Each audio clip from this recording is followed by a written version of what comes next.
Bonjour, bienvenue à notre parcours de carême sur le thème « Pour ceux qui sont dans le Christ, c'est une création nouvelle ». Le thème de cette semaine, c'est celui de la réconciliation. Et ça fait penser à une blague libanaise que j'avais entendue un jour d'un monsieur qui ne s'était pas confessé depuis longtemps. Et au Liban, pour dire beaucoup, on fait... Alors, il va voir un de ses chums qui est prêtre, puis il dit « Écoute, je pense que le plus simple, je vais me mettre à genoux, tu vas me dire les commandements. » Et je vais te dire un peu, moyen ou beaucoup. Donc, il dit, OK, le prêtre, il dit, premier commandement, deuxième commandement, troisième commandement. Il dit, écoute, ferme les yeux, que Dieu te pardonne. Voilà. Si quelqu'un est dans le Christ, c'est une créature nouvelle. Le monde ancien s'en est allé, un monde nouveau est déjà né. Tout cela vient de Dieu. Il nous a réconciliés avec lui par le Christ et il nous a confié le ministère de la réconciliation. Car c'est bien Dieu qui, dans le Christ, se réconciliait le monde avec lui. Il n'a pas tenu compte des fautes, dit Paul. Il a déposé en nous la parole de la réconciliation. Nous sommes donc les ambassadeurs du Christ. C'est comme si Dieu lançait un appel à travers nous. Nous vous en supplions au nom du Christ. Laissez-vous réconcilier avec Dieu. Celui qui n'a pas connu le péché, Dieu l'a pour nous identifié au péché, afin qu'en lui, nous devenions justes de la justice même de Dieu. Vous avez remarqué, dans ce passage que nous lisons depuis le début du carême, le mot réconciliation revient 3 fois, parce que c'est le cœur du mystère chrétien. Parce que entre Dieu et l'homme, eh bien, le pont a été brisé par le péché originel. Et c'est le Christ qui le reconstruit d'abord dans son incarnation, parce que Dieu s'est fait homme pour que l'homme puisse revenir à Dieu. Mais ça, c'est le tablier du pont. Il fallait aussi un pilier, et c'est ce que nous dit Paul. Celui qui n'a pas connu le péché, Dieu l'a identifié au péché afin qu'en lui, nous devenions justes de la justice même de Dieu. C'est le sacrifice de Jésus sur la croix qui va donner ce pilier solide de la réconciliation entre le ciel et la terre. Quel grand mystère! Il l'a identifié au péché. Ça peut paraître abstrait quand on entend ça, mais le prophète Isaïe, 5 siècles avant la passion du Christ, nous décrit ce mystère. Au chapitre 53, c'était nos souffrances qu'il portait, nos douleurs dont il était chargé. Et nous pensions qu'il était frappé, meurtri par Dieu, humilié. Or, c'est à cause de nos révoltes qu'il a été transpercé, à cause de nos fautes qu'il a été broyé. Le châtiment qui nous rend la paix a pesé sur lui. Par ses blessures, nous sommes guéris. Dieu l'a identifié au péché afin que nous devenions justes de la justice même de Dieu. Et nous savons que c'est le sacrement du baptême qui réalise cette justification dont nous parlons depuis longtemps. Mais aujourd'hui, nous allons parler d'un autre sacrement qui, au fond, renouvelle cette grâce de la création nouvelle dans le baptême qu'on appelle le sacrement de la réconciliation, justement, ou bien aussi sacrement de conversion, nous dit le catéchisme de l'Église catholique. Pourquoi? Parce que cette justification que nous avons reçue, eh bien, crée un mouvement de conversion perpétuelle, au fond, dans notre vie. Voici ce que dit Paul dans l'Épître aux Éphésiens, au chapitre 4, verset 22. « Il s'agit de vous défaire de votre conduite d'autrefois, de vous dépouiller de l'homme ancien, corrompu par les convoitises qui l'entraînent dans l'erreur. Laissez-vous renouveler par la transformation spirituelle de votre pensée. Revêtez-vous de l'homme nouveau, créé selon Dieu dans la justice et la sainteté conforme à la vérité. » Donc Paul parle à des hommes et des femmes qui se sont convertis, qui ont été baptisés, mais qui ont besoin d'une rééducation complète de leur vie. Et voici ce que dit le catéchisme au numéro 1432. C'est en découvrant la grandeur de l'amour de Dieu que notre cœur est ébranlé par l'horreur et le poids du péché et qu'il commence à craindre d'offenser Dieu par le péché et d'être séparé de lui.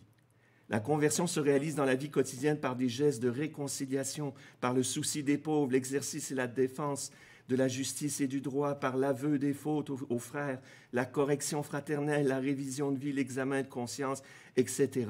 Prendre sa croix chaque jour et suivre Jésus est le chemin le plus sûr de la conversion. Donc ce sacrement de la conversion est seulement un des éléments de notre conversion, mais c'est un élément clé. Il est constitué de trois choses fondamentales. D'abord, la confession. On appelle souvent ce sacrement la confession, mais ce n'est que le premier moment de ce sacrement. C'est un peu comme si vous allez faire changer l'huile de votre moteur. Pour mettre de l'huile nouvelle, il faut vidanger la vieille. C'est ça la confession. On vient larguer la vieille huile usée du pécheur et on vient mettre l'huile nouvelle d'une nouvelle effusion de l'Esprit. Et le deuxième élément, c'est l'absolution.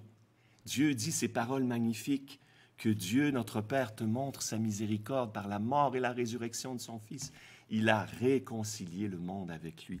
Il a envoyé l'Esprit Saint, etc., pour la rémission des péchés. Ça nous plonge au cœur du mystère chrétien dans le kérigme. Et le troisième élément, c'est la pénitence, qui n'est pas une punition, mais simplement un acte de réparation, si c'est nécessaire. Par exemple, si on avait volé quelque chose ou si on avait offensé quelqu'un, d'aller lui demander pardon, ou bien simplement un geste pour montrer à Dieu qu'on veut continuer dans ce chemin de conversion. À l'intérieur de ces éléments, vous pouvez avoir aussi un dialogue avec le prêtre qui peut vous conseiller ou vous éclairer. Parce que des fois, il y a des péchés qui font mal et on pense qu'ils sont très graves, alors que ce n'est pas forcément le cas. Et d'autres fois, des péchés qui nous ont peut-être pas fait mal, mais qui étaient peut-être très mal. Enfin, donc on peut avoir des éclairages sur un prêtre qui a reçu une formation dans ce domaine. Il est là pour vous conseiller, pour dialoguer avec vous. Alors, comment se confesser? Mais d'abord, il faut se poser la question, mais qu'est-ce que c'est le péché? Quand je me suis converti à l'âge de 24 ans, le Saint-Esprit est venu dans mon cœur, il m'a bouleversé. Je savais que je n'étais pas parfait. Je savais que je faisais de la peine aux gens, mais je ne savais pas que j'étais pécheur. Qu'est-ce que ça veut dire, le péché? C'est une relation avec Dieu qui est blessée d'abord. Le péché n'a pas d'autre sens que d'abord dans notre relation à Dieu. Et mon péché majeur, le plus grand, est celui qui est le péché du monde, c'est que j'étais mon propre Dieu. Je ne voulais pas de sa paternité, je ne voulais pas de son amour. Mais quand j'ai finalement ouvert mon cœur, j'ai vu deux choses immédiatement au même moment. La splendeur de l'amour de Dieu et la misère de mon cœur de pécheur. Et c'est ça, comprenez-vous, le péché. C'est de prendre conscience qu'on est aimé de Dieu et qu'on ne répond pas à cet amour d'une manière adéquate, que ce soit dans notre relation avec Dieu ou dans notre relation avec nos frères et sœurs. C'est l'Esprit Saint qui confond le monde en matière de péché, dit Saint Jean au chapitre 16, verset 8. C'est lui qui est la personne relation du Père et du Fils, et quand il vient dans notre cœur, il éclaire nos relations pour nous montrer à quelle beauté harmonieuse nous sommes appelés et comment, nous faisons des fausses notes dans la partition de cet amour. Comment aussi faire cet examen de conscience? Notamment avec la parole de Dieu. Rappelez-vous ce qui est arrivé à David, qui avait commis l'adultère avec Bethsabée, qui s'était organisé pour faire tuer son mari, pour cacher la grossesse. Et puis le prophète Nathan vient le voir un jour, il lui raconte une parabole, il dit, il y avait deux hommes, un homme riche qui avait des grands troupeaux, et puis un autre qui avait une seule brebis, il dormait avec elle, il mangeait dans le même plat.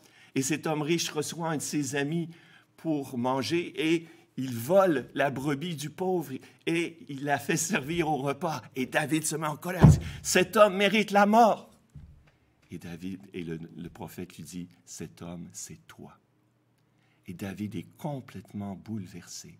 Il s'est reconnu dans cet homme brutal, sauvage et voleur. La parole de Dieu a comme blessé son cœur avec la vérité et il est tombé dans ce magnifique repentir qui nous a donné, selon la tradition, le psaume 50, « Pitié pour moi, mon Dieu, dans ton amour ».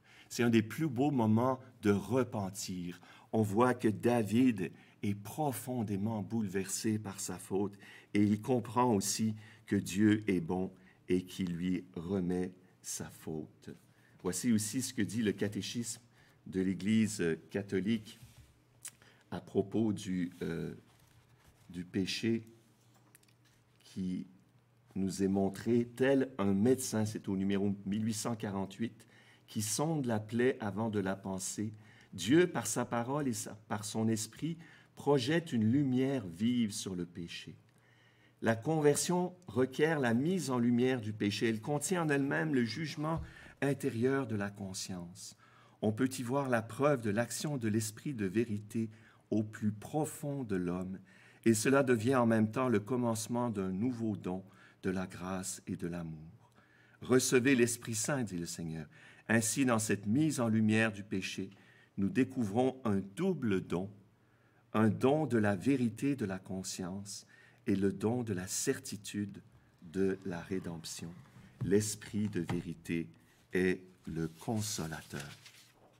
Mais c'est peut-être dans la passion du Christ que le péché se révèle avec le plus de lumière.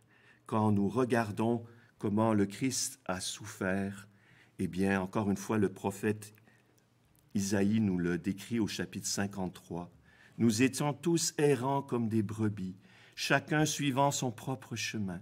Mais le Seigneur a fait retomber sur lui nos fautes à nous tous. Maltraité, il s'humilie, il n'ouvre pas la bouche, comme un agneau conduit à l'abattoir, comme une brebis muette devant les tondeurs. Il n'ouvre pas la bouche. » Voyez, la passion du Christ nous révèle l'étendue et l'horreur du péché du monde, et en même temps la grandeur de l'amour de Dieu et de sa miséricorde. Alors, il y a une grande diversité de péchés, parce qu'il y a une grande diversité dans l'action, dans l'activité humaine. On sait qu'on peut pécher en pensée, en parole, par action et par omission. Moi, je me dis souvent, Martin, toutes les fois où tu aurais pu évangéliser et tu ne l'as pas fait, pécher par omission.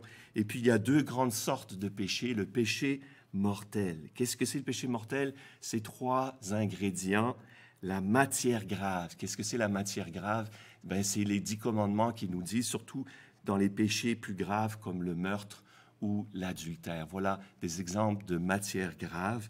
Mais ce péché mortel suppose aussi la pleine connaissance que la personne sait que c'est un meurtre ou un adultère. Beaucoup de femmes aujourd'hui commettent l'avortement sans savoir ou sans être vraiment éclairés sur la nature de l'homicide que c'est. Donc, on ne peut pas dire qu'ils sont en état de péché mortel. Ils n'ont pas cette pleine connaissance. Et le troisième élément, c'est l'entier consentement. Ce n'est pas un péché qui est fait sur l'effet de la passion, mais qui est comme froidement exécuté. Et pour nous remettre, nous rétablir dans la communion avec Dieu, parce que l'état de justification est perdu par le péché mortel, nous avons besoin du sacrement de la réconciliation. Et voilà ce que nous dit le catéchisme de l'Église catholique sur le péché mortel. C'est une possibilité radicale de la liberté humaine comme l'amour lui-même. Il entraîne la perte de la charité et la privation de la grâce sanctifiante, c'est-à-dire de l'état de grâce. S'il n'est pas racheté par le repentir et le pardon de Dieu, il cause l'exclusion du royaume du Christ et la mort éternelle de l'enfer. Notre liberté ayant le pouvoir de faire des choix pour toujours sans retour. Mais le péché mortel, je le disais dans mon homélie le dimanche, ce n'est pas une punition de Dieu, c'est une conséquence. C'est ne plus vouloir de l'amour de Dieu définitivement. Mais il faut savoir qu'un simple mouvement de repentir suffit à nous arracher à la damnation. L'exemple très connu du curé d'Ars Une femme vient le voir et dit, « Mon fils est en enfer, il s'est jeté en bas d'un pont pour se suicider. » Et le curé a cette lumière de science, il lui dit, « Entre le pont et l'eau, votre fils s'est repenti, il n'ira pas en enfer. » Un seul mouvement. Il y a aussi le péché véniel, qui n'est pas une matière grave, ou bien c'est un péché grave, mais sans la pleine connaissance et le consentement. Il n'enlève pas la grâce de la justification, mais en même temps, c'est bien de les confesser régulièrement. Je vous disais tout à l'heure que se confesser, c'est comme le changement d'huile de la voiture. Si vous ne le faites pas régulièrement, vous allez commencer à polluer l'atmosphère.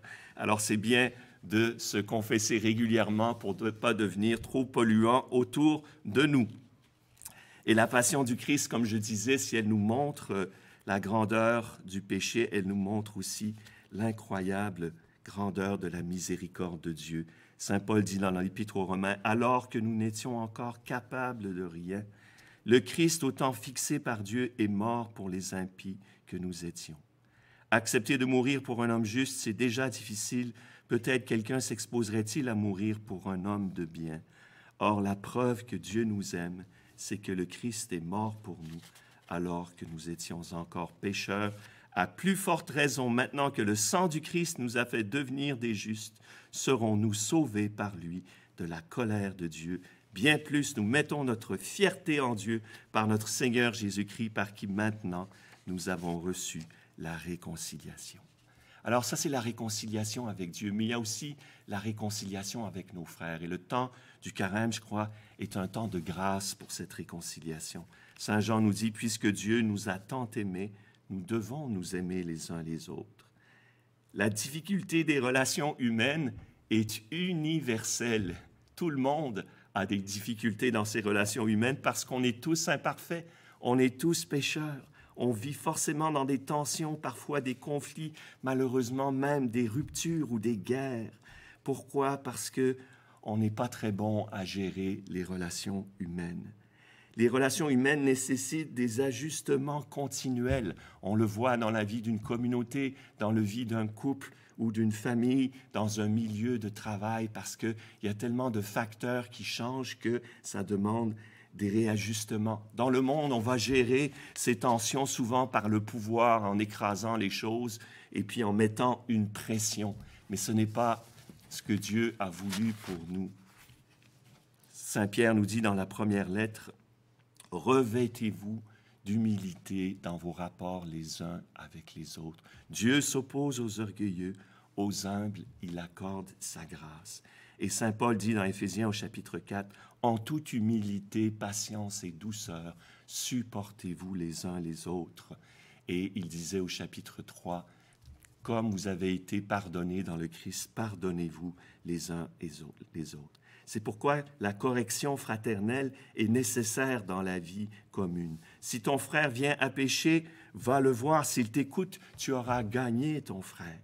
La correction fraternelle, c'est pas se faire justice, c'est pas se défouler, c'est pas dire à quelqu'un ces 4 vérités. Hein, vous savez, on dit les tu qui tuent. C'est-à-dire, tu as fait ça, tu as fait ça. C'est une condamnation. Il vaut mieux dire, tu sais, quand tu as dit ça, j'ai ressenti cela. Il vaut mieux dire ce qu'on a ressenti d'une chose qui nous a blessés ou froissés, parce qu'on ne prétend pas avoir la vérité. On dit seulement authentiquement ce qu'on a ressenti et ça ouvre un dialogue. Et la personne peut dire, mais ce n'était pas du tout mon intention, ou bien de reconnaître, effectivement, là, j'ai laissé passer quelque chose et c'était de ma faute. Le but de la correction fraternelle, c'est la réconciliation, c'est faire la paix. Mais la paix suppose la justice. Il faut dire s'il y a des choses qui sont injustes, il faut se corriger les uns les autres. Mais cette justice n'atteindra pas la paix s'il n'y a pas le pardon. Le pardon n'est pas l'oubli, c'est pas passer l'éponge, c'est renoncer au ressentiment que j'ai peut-être cultivé et renouveler la confiance envers celui qui m'a offensé. Et il faut le dire explicitement, je te demande pardon. Pas juste je m'excuse ou tu vois, bon ben, non, je te demande pardon. Et si c'est possible, si on est capable de donner le pardon tout de suite, on dit je te pardonne. Voilà. Puis des fois, ça donne un hug ou une poignée de main, quelque chose qui signifie qu'on s'est réconcilié. Il faut trouver aussi le bon moment pour cela. Il ne faut pas faire ça sur le coup de l'émotion ou le soir quand on est fatigué et que les enfants nous ont énervés toute la journée. Il faut trouver un moment où les cœurs sont ouverts après un repas, lors d'une balade, et trouver le bon moment, prier la Sainte Vierge de trouver ce bon moment. Mais il ne faut pas trop tarder non plus, parce que si les tensions s'accumulent, elles risquent d'exploser dans la colère. Et là, on dit des choses qu'on regrette, il y a des blessures. Le pardon, une fois qu'il est fait, ce n'est pas un reset, on ne repart pas à zéro, on construit la relation. En fait, le pardon augmente la qualité de la relation, la qualité de la confiance. Mais cela exige, comme dans la confession, une pénitence, c'est-à-dire un véritable effort pour changer notre comportement. Si on demande pardon à quelqu'un et que le lendemain, on refait la même chose, eh bien là, il y a des grosses blessures. On blesse vraiment la relation. Une des clés de la réconciliation, une des forces que Jésus nous a données, c'est la prière du Notre Père. Vous savez, dans une communauté humaine, on devrait dire le Notre Père au moins une fois par jour. Pourquoi? Parce qu'au cœur de cette prière, on dit « Pardonne-nous comme nous pardonnons ».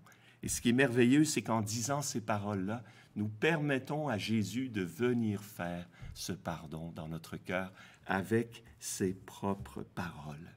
Et le fruit de ce pardon, c'est la paix, comme dit Paul aux Philippiens, chapitre 4, verset 7. « Et la paix de Dieu qui surpasse toute connaissance gardera vos cœurs et vos pensées dans le Christ Jésus. Amen. »